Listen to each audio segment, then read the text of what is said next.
વડોદરા શહેરના દાંડિયા બજાર વિસ્તારમાં થયેલી ફાયરિંગની ઘટના મામલે આજે એસસીપી અશોક રાઠવાએ પત્રકાર પરિષદ સંબોધી હતી। દાંડિયા બજારમાં થયેલી ફાયરિંગની ઘટનામાં પોલીસે ઝડપી કાર્યવાહી કરી છે અને સિક્યુરિટી ગાર્ડને ઝડપી પાડ્યો છે। આ ઘટનાને લઈને શહેરમાં ચકચાર મચી ગઈ હતી। આ ઘટનાની જાણ થતાં જ વડોદરા શહેર પોલીસ દ્વારા તાત્કાલિક તપાસ હાથ ધરવામાં આવી હતી અને આરોપીને શોધવા માટે અલગ અલગ ટીમો બનાવી કામગીરી શરૂ કરવામાં આવી છે। આ તપાસ દરમિયાન પોલીસને મહત્વપૂર્ણ માહિતી મળતા આરોપીને ઝડપી પાડવામાં સફળતા મળી છે। આ સમગ્ર મામલે આજે Ashok Rathwa ACP C division દ્વારા પત્રકાર પરિષદ યોજી ઘટનાની વિગતો આપવામાં આવી હતી। તેમણે જણાવ્યું હતું કે ફાયરિંગની ઘટનામાં સંડોવાયેલા આરોપીને ઝડપીને કાયદેસરની કાર્યવાહી શરૂ કરવામાં આવી છે। પોલીસ દ્વારા ઘટનાના ચોક્કસ કારણો જાણવા માટે પણ વધુ તપાસ હાથ ધરવામાં આવી રહી હોવાનું જણાવ્યું હતું। રાવપુરા પોલીસ સ્ટેશનમાં પાર્ટ બી 54/2026 એ 13/3/2026 1 વાગ્યે જે ગુનો નોંધવામાં આવેલ છે, જેમાં મળેલ હકીકત મુજબ નરેન્દ્રસિંહ દોલતસિંહ રાજ, જેની ઉંમર વર્ષ 53 છે અને મૂળ જંબુસર ભરૂચનો વતની છે, જે અહીંયા કુબર ભવન બીજે માળ જીએસટી ઓફિસ ખાતે જીઆઈએસએફના સિક્યોરિટી ગાર્ડ તરીકે નોકરી કરે છે।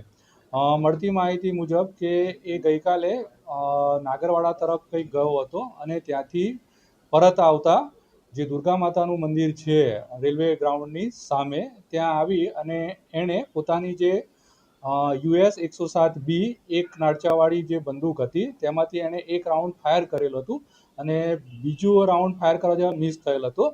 તો એ અમે 135(1) જીપી એક્ટના મુજબ અમે ગુનો નોંધી અને આગળની કાર્યવાહી હાથ ધરેલ છે।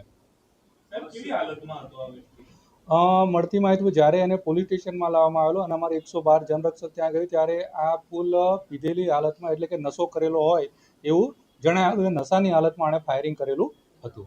આટલી મોડી રાત્રે જવાનું શું કારણ? એ નોકરી તો એ કુબેર ભવન ખાતે નોકરી છે અને ત્યાં જ એ રહેવાનું બી ત્યાં જ હોય છે, ત્યાં જ સૂઈ જતો હોય છે। તો કદાચ એ નશો કરવા માટે મળતી માહિતી મુજબ નાગરવાડા તરફ ગયેલ હતો અને ત્યાંથી પરત આવતા નશાની હાલતમાં આણે ફાયરિંગ કરેલું હોય એવું જણાય આવે છે। ફાયરિંગમાં એક રાઉન્ડ થઈ ગયું કે વધારે થઈ ગયું? ફાયરિંગમાં એક રાઉન્ડ જ ફાયરિંગ થયું છે, કેમ કે એક રાઉન્ડ જે છે અમને સેલ મળેલ છે અને બાકીના જે 5 રાઉન્ડ છે એ એના પૂરા સલામત રીતે એના સેલ મળેલા છે અમને। આ ગુનો કેટલો ગંભીર માનો છો? કારણ કે જો કોઈ વ્યક્તિ હોત તો કદાચ એને જાનને જોખમ પડતું। હા, 112 જે બંદૂક હોય છે કે જે એક નાળચાવાળી, જો નજીકથી કોઈ પણ વ્યક્તિ પર ફાયરિંગ કરવામાં આવે તો સીધું એનું જાનનું જોખમ તો રહેલું જ હોય છે। તો આ એક ગંભીર ઘટના ગણાય છે। નાગરવાડાને આ ઘટના સ્થળ આખી વિરુદ્ધ દિશા છે, તો ત્યાંથી આ બાજુ કઈ રીતથી આવ્યું? હવે આમાં જે શખ્સ જે આપણી પાસે ફૂલ નશાની હાલતમાં વ્યક્તિ છે, એટલે નશાની હાલતમાં વ્યક્તિ ક્યાંથી કઈ રીતે આવી શકાય એક તપાસનો વિષય છે, તો એક અમે એમાં તપાસ કરીશું। એવું અત્યાર સુધી કંઈ જાણવામાં આવેલું નથી, એવી કોઈ ફરિયાદ અમને મળેલ નથી। એની પાસેથી જે બંદૂક જે છે 107 UB એ કબજે કરેલ છે। એક જે સેલ છે એ ખાલી કાર્ટિજ છે અને બીજા જે 5 કારતૂસ છે એ કબજે લેવામાં આવેલા છે। વિડિયો વાયરલ થયો છે જેમાં એક યુવક આ વ્યક્તિ પાસેથી રાઇફલ છીનવી રહ્યો છે। યુવકનું કોઈ સ્ટેટમેન્ટ લેવામાં આવ્યું છે? પોલીસ તપાસ હજુ એ તપાસનો વિષય છે, તપાસ કરી રહ્યા છે આમાં। હવે આ જે જીઆઈએસએફનો જવાન છે, જેથી કરીને આની પાસે જે 2004ની ભરૂચથી મેળવેલ લાયસન્સ છે એની આ બંદૂક છે, તો લાયસન્સ કેન્સલ કરવા માટે અમે જે તે જિલ્લાને લખીશું।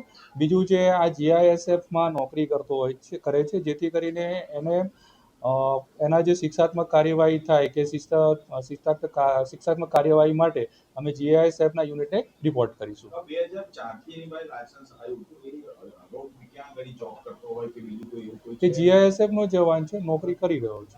સર, અગાઉ કોઈ ગુનામાં સંડોવાયેલો છે? ના, અત્યાર સુધી અમે જે તપાસ કરેલી છે એમાં આગળ કોઈ ગુનો હોય એવું ધ્યાનમાં આવેલ નથી। Okay sir.